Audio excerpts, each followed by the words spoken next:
Do you think this is a luxurious motor that you're used to, the standard you like? In a word, no.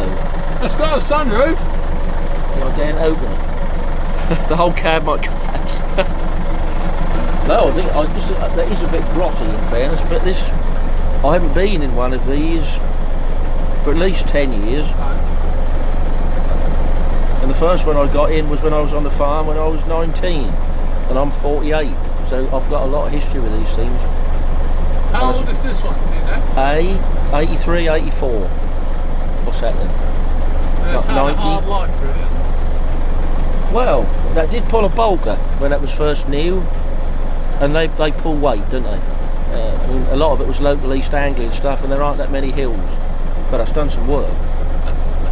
But this is not 44, this is 38, is it? I think this was only ever rated properly, but then the ones Brian bought might not have been like this, but they were 36 200, something like that.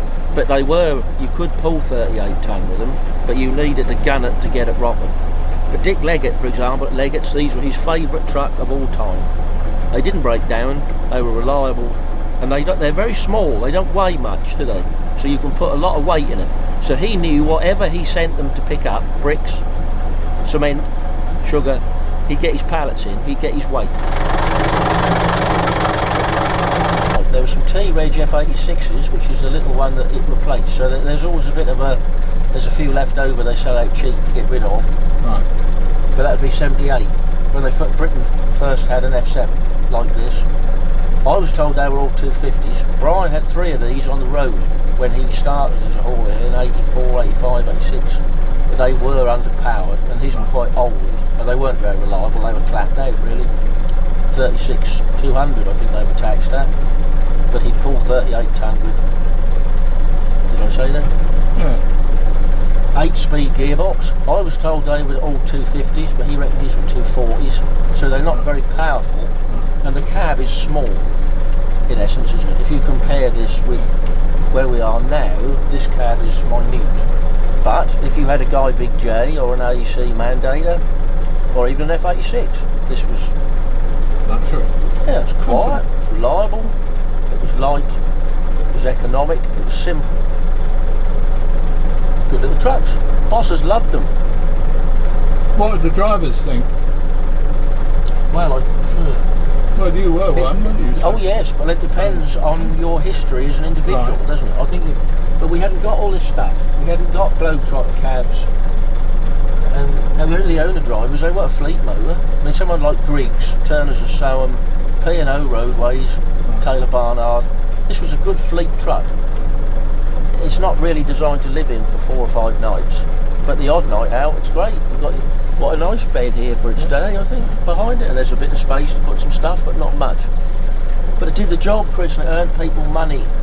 And it's a Volvo, so you've got the Volvo's damn good stuff. You can't knock it. When we look at the whole fascia, the actual way the body all looks, you've got a little sunroof so you can get a bit of fresh air, I guess. Yeah. You've got a decent amount of space behind you. Yeah. I wouldn't have minded. I wouldn't have minded having one when I started. I had an F10, which is this one's bigger brother. Really, right, it's the same running gear with a bigger cab, which is higher. And then it's got outside lockers under the bed because it's up higher. So you've got more stuff to put straps in and gear. Well, you haven't got that here. You haven't got that space, which is a bad thing, really. And you've got nowhere to put anything. You'd have to put stuff on the floor, and in an accident that'd hit you on the head. But generally, a successful motor? I think so. I think you could argue they were underpowered. Yeah. But if there were 300 horsepower motors out there and you got given one of these and that went past you like this, you'd think you've got the short straw, wouldn't you? But it did the job. You just had to drive it, and once you get it rolling, that might took a minute or 2 longer, but the weight would push you along. When you had these out, when these were being sold, were they successful in those terms? Were they a popular motor from the buyer's point of view? Yes. Well, I've got a list I've been writing since Thursday, and that's got over 100 people that I remember in East Anglia running F7s. So that says it. Most people who had several lorries had an F7 in there somewhere. Even Jack Richards had one, and everybody says, oh no, he never did. He only had ERFs, he'd only buy British. No, he didn't. He had 3 white F10s and an F7 on a paper contract that nobody knew he'd got. Really? Yeah. Because they weren't signed. Well, they'd got their name on, Oh, right. you see? And that's quite clever, because he'd got his foreign motors, but nobody knew they were his. So he was gauging them against what the ERF was, but in public he hadn't got a foreign truck. And that's just been sold. Nice bit of public relations. Yeah. Turner's bought Jack Richards. What happened to these in the long run? I mean, did they kind of get buried by the bigger, stronger I would say motors? exporter Right. is the answer. And a lot of people would have trucks. Something like Burroughs, you see, they'd run lorries for 8 years, something like that. They'd have some cream drivers who kept having new ones every 3 years, and then they'd pass it down, and they'd hand it down and hand it down, and a lot of them were broken up for bits. A lot of these were export. They're quite capable of doing 8 or 10 years at work, and ended up as shunters, and then they'd be sent to Africa or wherever to start do again. a few more. Yeah.